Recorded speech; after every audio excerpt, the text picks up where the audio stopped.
We continue our election preview now with my conversation with former state representative Robert Asencio, who is taking on Congressman Carlos Gimenez. So why is Asencio running? I'm a constituent. Unlike Carlos Gimenez, I live in Congressional District 28, and I see the impact and the consequences on a daily basis of his actions and the inactions of Congress. So I am running to provide better representation, to be a voice for constituents that I feel right now we don't have in Congress in this district. Well, give me an example. Where do you think Carlos Gimenez is out of step? Well, I'll start with his first vote in Congress, first vote that he took, which was to not certify the vote against certifying the 2020 presidential election without an iota of evidence that there was any wrongdoing in the collection of votes or of Arizona and Pennsylvania.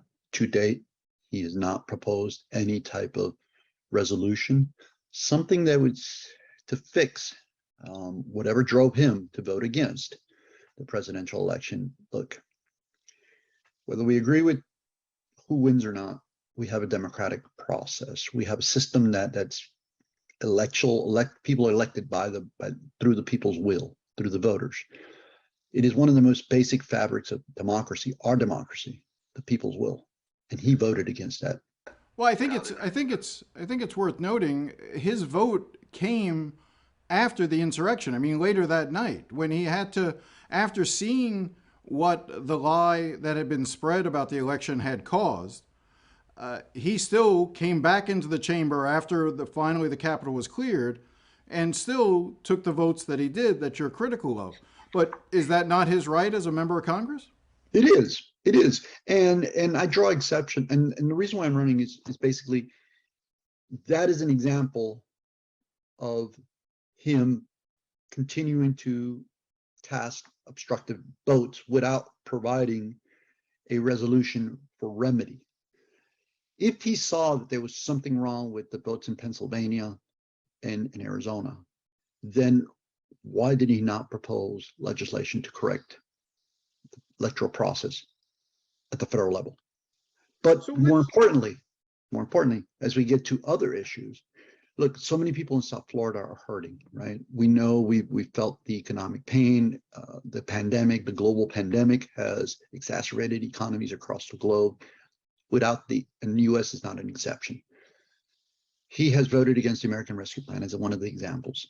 Inside the American Rescue Plan, there was funding for jobs, and I know that there was an issue with PPP, but he has not proffered or proposed any type of legislation to take corrective action, improve that legislation to assist his constituents.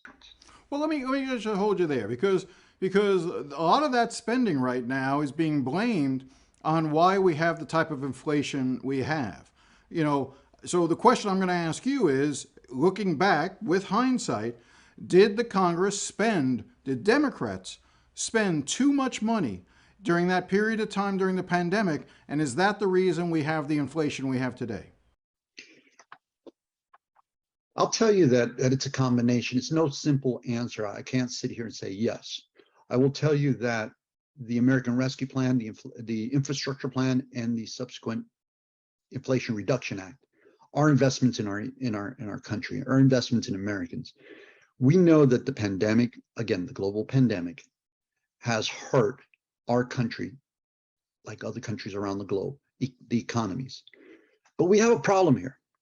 We have a problem in South Florida. Let's stick to South Florida constituents.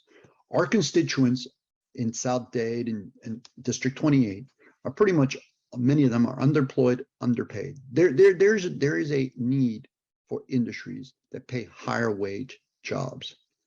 So when you have a downturn in the economy, and by the way, this recession or this downturn of the economy didn't just start 2 years ago with the Biden administration.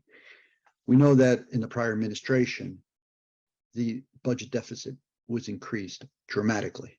So this is a problem that has been long coming. Now you have COVID, and here we have the byproduct of it. So what would you do? What, as a member of Congress, would you do to make people's lives better when it came to the economy? What steps would you advocate for? So that's why I mentioned about the jobs, right? Underemployed and underpaid. Look, we have a need for industry. One of the first plans that I seek to introduce when I get to Congress, the people's will, is introduce a workforce development business growth plan, a plan that can help industries come down to South Dade, lower Monroe County, to be able to pay the employees in niche emerging industries. I'm not sure I understand. Be specific. Yeah, exactly. Tell me how you do that. Well, we partner up with universities, colleges that we have in our district. And that is also partnering with industries that need apprenticeships, right? That employ apprentices. So allow them to expand, which under the federal government, there was $200 million allocated to apprenticeship programs.